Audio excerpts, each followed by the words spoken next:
saya menerapkan bersama manajemen itu harus minimal S1. Artinya mereka tidak hanya ditempa untuk berlatih terus, tapi juga harus minimal pendidikan S1. Karena ke depan nggak mungkin terus menjadi atlet. Bisa jadi dosen, bisa jadi memang ibu rumah tangga, tapi yang betul-betul bisa memberikan kemampuan untuk mendidik generasi bangsa itu yang lebih baik. Nah inilah makanya PTS dan PTN ini harus disupport, baik itu secara intelektualitas dari para pengajarnya, termasuk juga bagaimana fasilitas di setiap kampus. Nah itu kan banyak sekali kekurangan. Memang kalau kita lihat secara umum, secara makro, pemerintah ini agak lebih mementingkan negeri. Perhatian harus besar pada kita. Kita ini termasuk penyumbang terbesar untuk Indonesia, untuk pendapatan di APBN. Mau ngomong apa Indonesia kalau nggak ada dananya? Secara pribadi, dan saya juga bersama teman-teman DPR dan DPD RI, kita juga sudah membuat grupnya.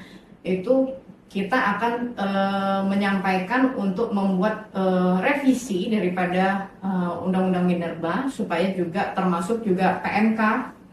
Kita ingin menyampaikan kepada Kementerian Keuangan juga mengenai persentase untuk DBH migas kita, termasuk juga DBH sawit kita. Persentasenya kecil sekali.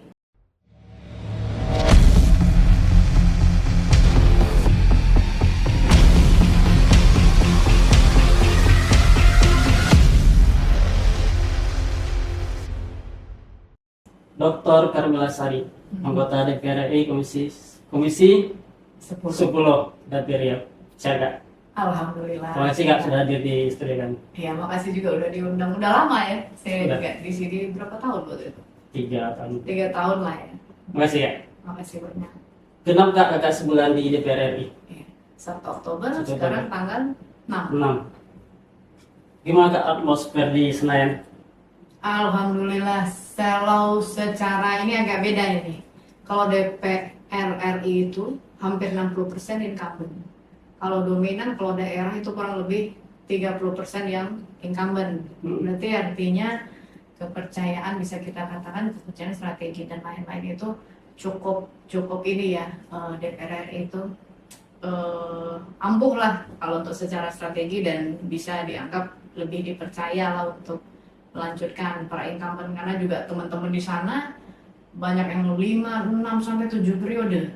Masih Nah, bertahan. jadi setiap kegiatan rapat sangat-sangat aktif, menyampaikan sesuai dengan dapil dan kondisi terkini. Sulit Kak menyesuaikan diri dengan atmosfer yang seperti itu?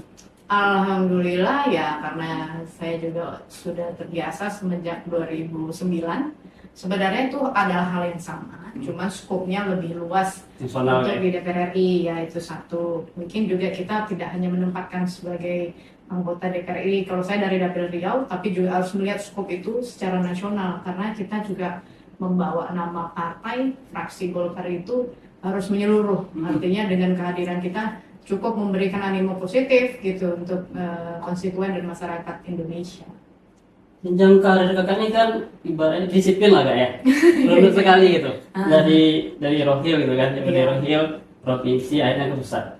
Ini memang sudah sudah di setting dari awal atau melihat peluang untuk ke jenjang lebih tinggi itu?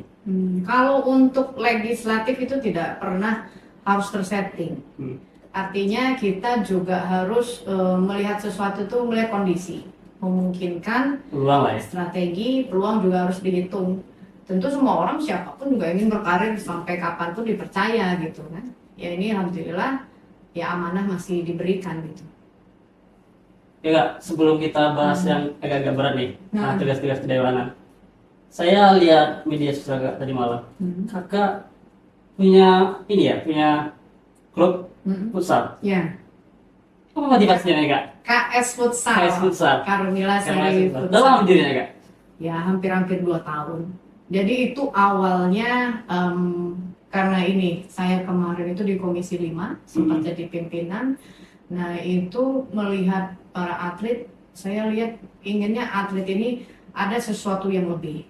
Dia sudah berbuat, karena produktivitasnya hanya posisi di 30 kan, yang maksimalnya lebih dari itu mungkin lebih punya pengalamannya yang bisa di sharing ke yang lain. Nah ini di KS Futsal ini perempuan, kalau menurut kita ya bersama pelatihnya ada juga Coach Ranto, itu perempuan itu lebih mudah diarahkan, itu satu. Terus kedua, saya juga karena sisinya perempuan, saya menerapkan bersama manajemen itu harus minimal S1. Artinya mereka tidak hanya ditempa untuk berlatih terus, tapi juga harus minimal pendidikan S1. Karena ke depan nggak mungkin terus menjadi atlet. Bisa jadi dosen, bisa jadi memang ibu rumah tangga, tapi yang betul-betul bisa memberikan kemampuan untuk mendidik generasi bangsa itu yang lebih baik. Artinya sedikit lebih terhormat lah, dan tentunya juga kita berharap dengan kelebihan mereka ini bisa ada penempatan, entah itu di dinas atau mungkin di perusahaan atau mungkin di tempat-tempat lain yang mereka itu diapresiasi kehadirannya. Nah juga alhamdulillah step by step kurang lebih kita sekarang sudah di tahap Liga Pro. Nah itulah nasional gitu ya? Iya sudah nasional, nanti mungkin di awal tahun 2025 itu mereka akan persiapan untuk itu. Tapi kita sudah mulai dari sekarang pelatihannya ya supaya kalau kita bilang itu secara fisik itu sudah siap, secara mental apalagi gitu. Hobi futsal gak? Atau sepak bola? Kalau futsal, sepak bola, olahraga lain, saya hobinya itu ya lebih penonton ya. Sebenarnya bukan itu, karena tadi saya lihat sisinya saya ingin atlet ini bisa menempatkan diri. Jadi mungkin karena ada kemudahan lebih komunikatif dengan pelatihnya, jadi ada hal kalau dari sisi kita seperti Dewan juga bisa membantu meningkatkan nama baik. Artinya kita tidak hanya cerita menyampaikan opini, menyampaikan saran, tapi ini ada hasil produknya. Berkat bersama saya pelatih dan manajemen mendidik mereka berhasil juga untuk masa depan mereka juga kita bantulah untuk bisa ya lebih bagus lah ya untuk kedepannya. Kakak di komisi 10, ini pemerintahan sendiri atau penugasan partai ya? Ini mungkin lebih di penugasan partai, tapi mungkin juga melihat saya punya track record. Karena kemarin terakhir juga sebagai pimpinan Komisi 5 itu bidangnya hampir sama, pemuda olahraga, pendidikan dan lain-lain. Mungkin juga ditambah saya punya pendidikan kan alhamdulillah sudah doktor. Nah, doktor kebijakan publik, saya juga selain di Komisi 10 kan di Badan Legislasi. Jadi melihat daripada itu, partai membutuhkan saya lebih bersuaranya di Komisi 10. Antara pilihan dan juga nilai ya? Iya. Track record kakak selama ini. Iya. Mitra kerja kakak kan Komisi 10 ya, kementerian ini ya, pendidikan. Ya, pendidikan kan sudah pecah 3 ya. Ketiga, kebudayaan. Ada di sana Green ya, BPS. Ya. Komisi yang saya lihat lebih menekan kepada SDM dan juga pembentukan karakter ya. Iya. Dan Prabowo nampaknya menekankan itu juga. Iya. Ke depan SDM kita juga harus lebih baik. Mm-mm. Apakah kakak melihat akan ada kerja ekstra lah dari Komisi 10 nanti untuk mengawasi kerja dari komisi jadi mitranya tadi? Iya, ini pasti kerja keras karena di pecahnya 3 ini ada fokus kegiatan. Kalau kita bisa lihat dari waktu tanggal 20 Oktober ada 6 hal yang disampaikan, tapi lebih spesifiknya itu untuk kemandirian energi, juga ketahanan pangan. Ada 2 hal yang dilihat. Nah, otomatis tadi juga sempat saya di UMRI bersama para rektor ya, di PTS, beberapa PTS itu kita sampaikan bahwa di kondisi sekarang itu lebih ditonjolkan inovasi, terus juga diharapkan bahwa lulusan dari PTS, PTN harus siap untuk kerja. Nah, disesuaikan paling tidak dengan potensi, sehingga akan banyak terjadi kolaborasi dengan dunia usaha. Karena kita lihat sekarang kan pengangguran meningkat terutama di daerah-daerah. Nah, inilah makanya PTS dan PTN ini harus disupport, baik itu secara intelektualitas dari para pengajarnya, termasuk juga bagaimana fasilitas di setiap kampus.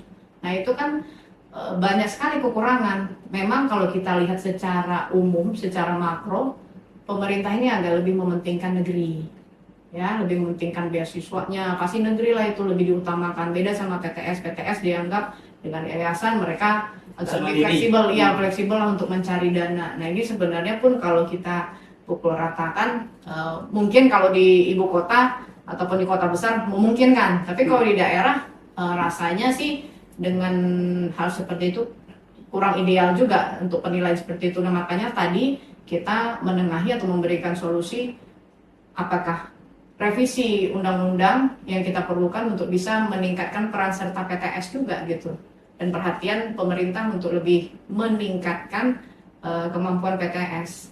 Itu yang mereka sampaikan tadi, para Iya, pimpinan itu. kurang lebih seperti itu. Kita bahas isu-isu tengah masyarakat, Kak. Mm-mm. Sesuai dengan tupoksi Kementerian Tenaga, Kak. Mm-mm. Kementerian Pendidikan Dasar dan Menengah, makan siang gratis. Ya. Hari ini simulasi nih, Ya. di Pekanbaru. Kakak melihat apakah nanti akan efektif nggak untuk mendongkrak SDM juga kan ujungnya nanti. Jalannya efektif dan goalsnya juga efektif.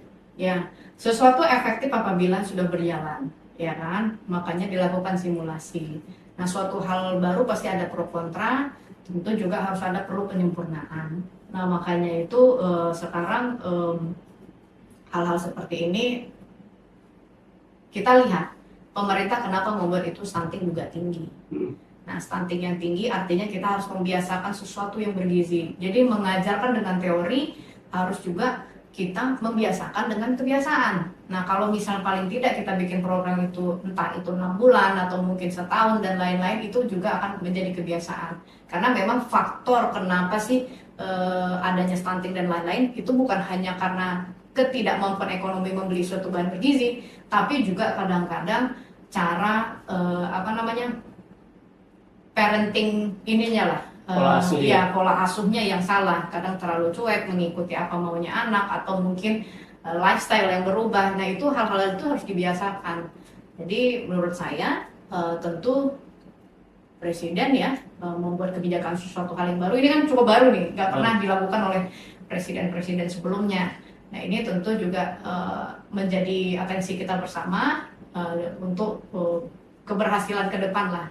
Tapi kalau saya secara pribadi melihatnya untuk pembiasaan apa itu yang namanya makanan bergizi, bagaimana pola asuh yang lebih baik, apa yang lebih kita utamakan gitu. Karena kalau misalnya kita kurang gizi, kita juga tidak memanage ataupun menghargai kita nih dengan asupan yang bagus, tentu ya namanya kalau kita bilang konsentrasinya lah, daya tangkap dan lain-lain itu tentu juga nggak seefektif dari orang yang cukup maksimal dapat perhatian di gizi.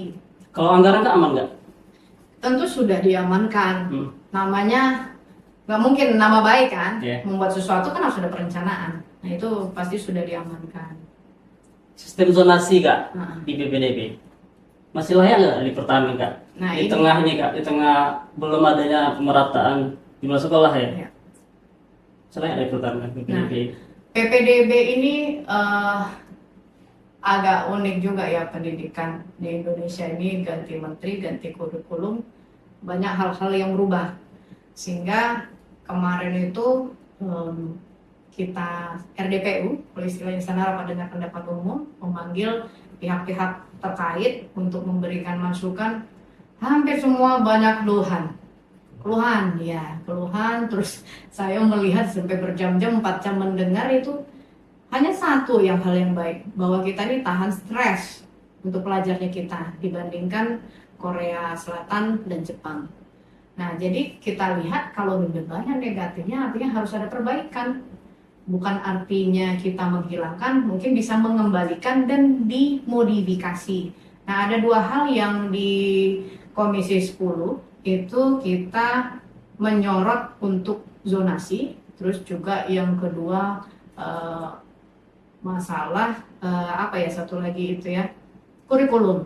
Nah, kurikulum ya itu apakah dikembalikan seperti yang lama atau bagaimana. Nah, ini yang masih perdebatan, kita perlu masukan-masukan karena memang tahap yang tadi disampaikan saya baru 1 bulan ya di Komisi 10, Komisi 10-nya juga baru efektif di 1 bulan, kita lagi tahap proses mengumpulkan masukan. Nah, ini yang menjadi masukan kita bahwa para praktisi, bahwa para pelaku, baik itu guru ataupun mungkin kita bisa pendidik, kita sampaikan penyampaian dalam saat dimulai kebijakan itu mereka kurang kritis.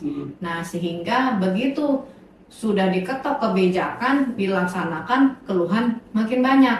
Nah, hal-hal seperti ini yang tadi juga saya sampaikan di rapat, bahwa kita harus kritis. Kritis tapi cukup harus bisa membela dengan pertimbangan. Hal-hal Ada seperti argumentasi ini. yang kuat, Iya, ya? ada argumentasi yang kuat. Karena kalau tidak seperti itu ya namanya juga atasan kan, seorang menteri, mungkin deputi, dirjen, segala macam, direktur melihat segala sesuatu kan tidak menyeluruh. Beda dengan mereka yang langsung setiap harinya memang harus melakukan itu, berhadapan dengan siswa, mahasiswa. Nah, ini yang harus betul-betul ada dua arah, komunikasi dua arah. Jadi jangan sampai lagi kejadian seperti ini gitu.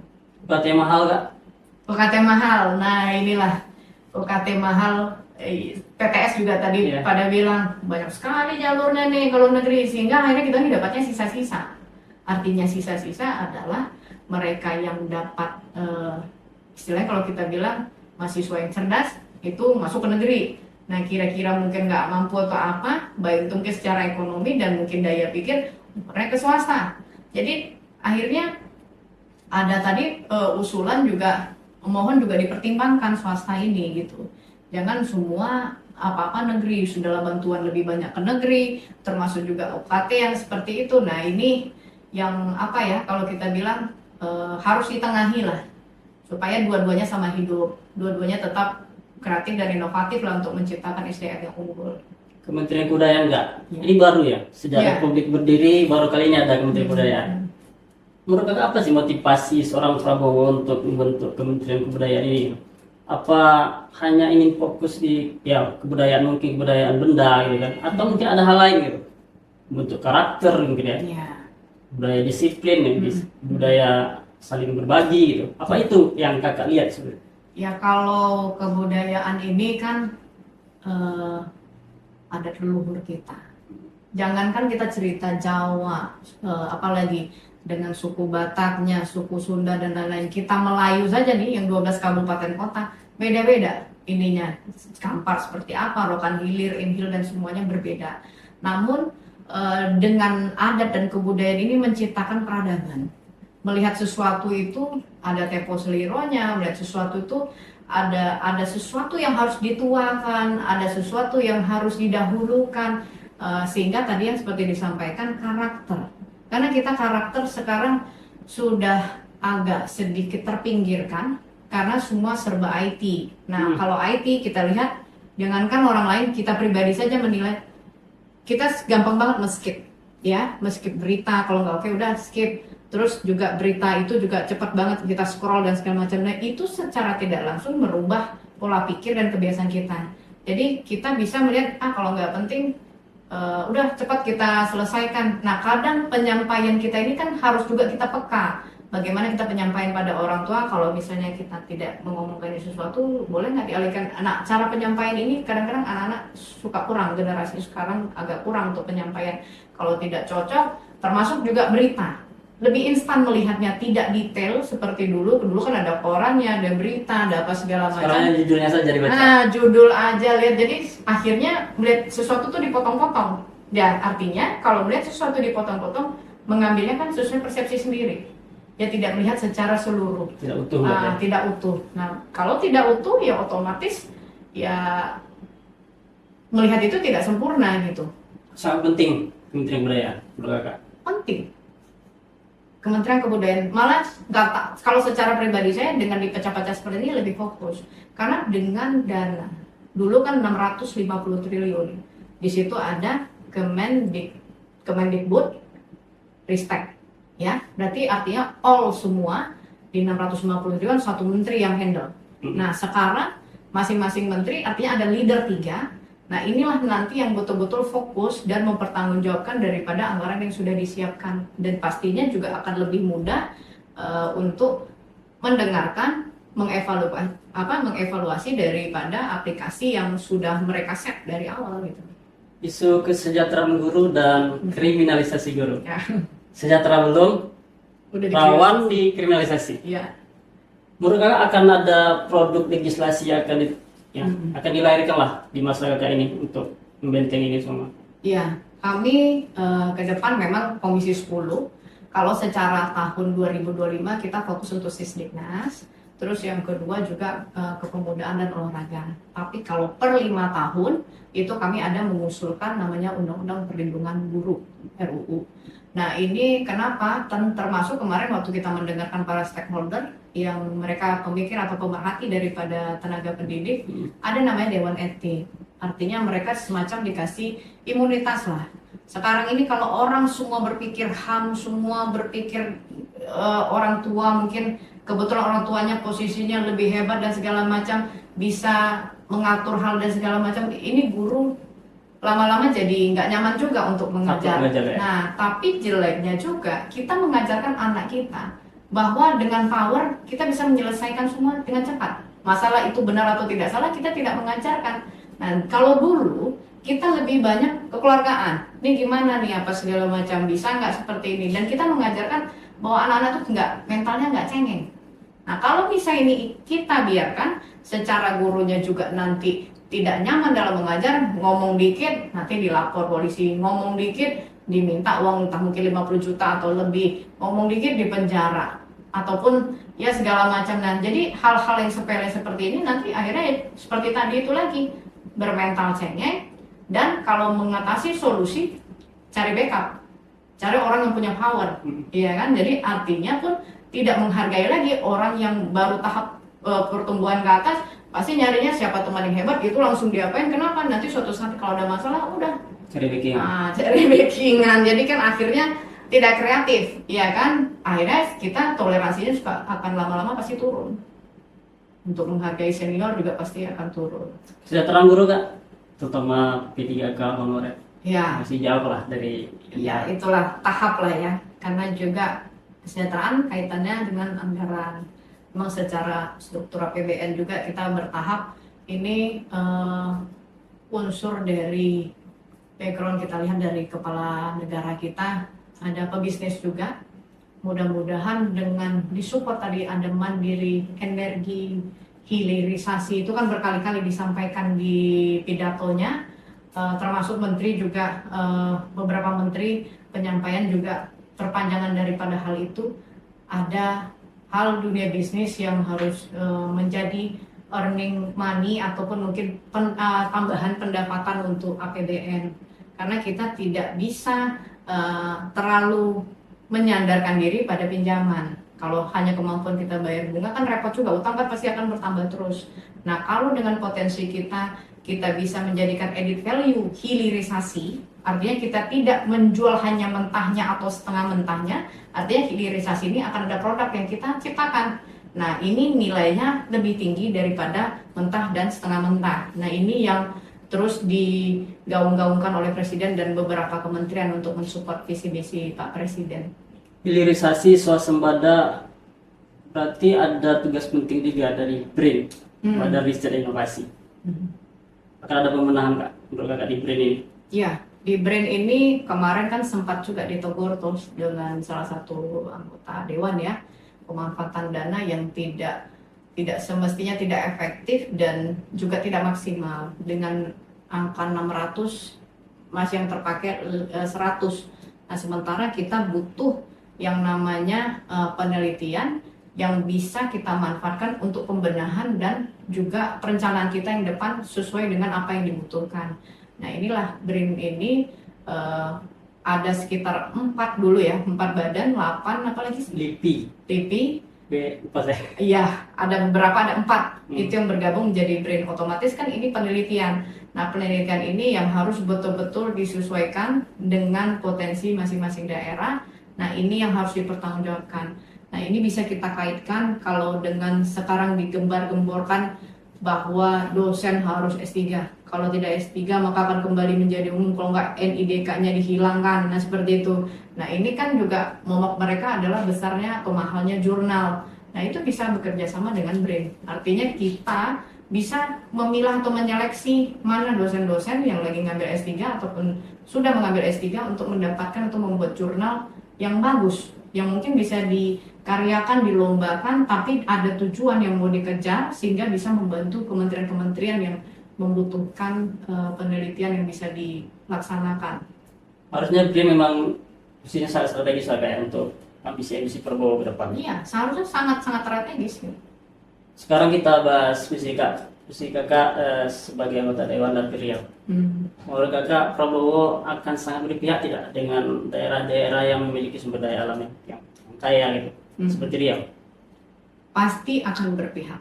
Nah, ini juga harus jangan lupa kerjasama, kolaborasi. Besok siapa kepala daerah yang terpilih, apalagi kami sekarang cukup kombinasi nih ya, antara muda dan tua yang ada bergabung di DPR RI, DPD RI dengan berbagai ilmu dan pengalaman. Nah, ini kenapa perhatian harus besar pada kita? Kita ini termasuk penyumbang terbesar untuk Indonesia, untuk pendapatan di APBN. Mau ngomong apa Indonesia kalau nggak ada dananya? Nah, kita di sini malah lebih tinggi daripada Cepu yang kita tahu dulu produksinya tertinggi, karena target daripada SKK Migas itu 1 juta barel per hari kan. Nah, kita termasuk sumber yang paling besar untuk itu. Nah, ini artinya sebagai daerah sumber penghasil itu menjadi perhatian besar. Nah, karena apa? Kalau di situ ada penghasil terbesar, otomatis kan dia akan menerima efek juga, efek alamnya dan lain-lain. Nah, ini yang seharusnya betul-betul kita kawal. Bahkan pun secara pribadi dan saya juga bersama teman-teman DPR dan DPD RI, kita juga sudah membuat grupnya, itu kita akan menyampaikan untuk membuat revisi daripada Undang-Undang Minerba, supaya juga termasuk juga PMK. Kita ingin menyampaikan kepada Kementerian Keuangan juga mengenai persentase untuk DBH migas kita, termasuk juga DBH sawit kita. Persentasenya kecil sekali, efeknya luar biasa. Sementara yang diberikan pada kita itu kurang cocok gitu untuk mensupport daripada efek yang didapatkan dari sebagai daerah penghasil. Contoh mungkin DBH sawit yang lewatnya tonasenya lebih. Sudah tahu kita daerah gambut ya. Jalan hancur. Nah, membuatnya aja 1 kilo 9 M. Kapan selesainya? Kalau buat begini mau pindah ke sini ini udah hancur dulu, akhirnya nggak efektif. Termasuk juga DBH-nya seperti itu. Kekosongan daripada kondisi alam, belum lagi nanti kalau kita bilang residunya dan lain-lain. Nah, sementara yang sangat menikmati itu juga dianggap yang punya sertifikasi lah, kadang orang luar. Nah, ini rasanya kurang balance antara daerah penghasil, putra daerah yang bisa diberdayakan juga termasuk manfaatnya gitu. Walaupun PI udah muncul ya, tapi toh juga secara realnya pemberiannya juga nggak terlalu lancar gitu. Kalau legislator asal Riau ada wadah nggak di pusat itu? DPD kalau sama DPD itu ada, tapi kalau untuk DPR RI mereka sudah diberikan dana yang namanya dana aspirasi. Nah, itu per person mereka melakukan, karena beda-beda partai ya, beda sama DPD. DPD itu kepentingannya seolah-olah sebagai tokoh masyarakat mendengar semuanya, tidak terlepas partai, tidak terlepas orang, komunitas dan lain-lain. Nah, kita bedanya kalau DPR RI ini kan bawaannya partai. Namun partai itu mereka lebih mensupport per personal. Itu namanya dana tunjangan aspirasi untuk rumah aspirasi. Nah, disitulah diberi kebebasan. Tapi kalau saat berkumpul, ya kita bisa saja dikumpulkan entah pertemuan dengan kepala daerah, atau mungkin ada pihak stakeholder terkait yang lagi kita fokus membicarakan apa, itu bisa menjadi inisiatif dari kesadaran kami bersama juga sih sebenarnya. Tapi belum ada kayak wadah pertemuan rutin banyak DPD dan DPM untuk ini yang kami akan mau coba lakukan gitu. Kalau peran badan penghubung nggak? Badan penghubung yang di Jakarta itu provinsi ya. Efektif nggak sekarang ini Kak? Atau hanya mengurus administrasi saja gitu, atau lobby juga gitu? Harusnya gitu. Seharusnya sih kalau badan penghubung bisa juga seperti itu, tapi karena dia levelnya di provinsi, otomatis memudahkan provinsi berkomunikasi ya dengan pusat. Tapi kalau saya perhatikan juga belum terlalu banyak untuk komunikasi dengan kita. Nah, inilah yang memang apa yang terjadi di periode lalu yang dengan sekarang seharusnya ada sedikit perbaikan, tapi perbaikan yang dimana diskusinya kita tuh memang harus ada hasil gitu, bukan hanya diskusi ngumpul hanya semacam pembahasan saja gitu. Terakhir Kak, pertanyaan dengan jawaban pilihan. Indonesia masuk Piala Dunia 2026 atau PSPS masuk Liga 1 musim depan? Masuk Piala Dunia dong. Iya kan, capek lah kita mainnya nasional melulu. Lalu Kak, lebih tertarik karya Khairil Anwar atau Wes Rendra? Khairul Anwar. Wah, lebih jago berpantun atau berpuisi? Kalau saya suka pantun. Suka pantun. Baik, terima kasih Dr. Kamila Sari, anggota Komisi 10 DPR RI. Assalamualaikum. Iya, Waalaikumsalam. Makasih.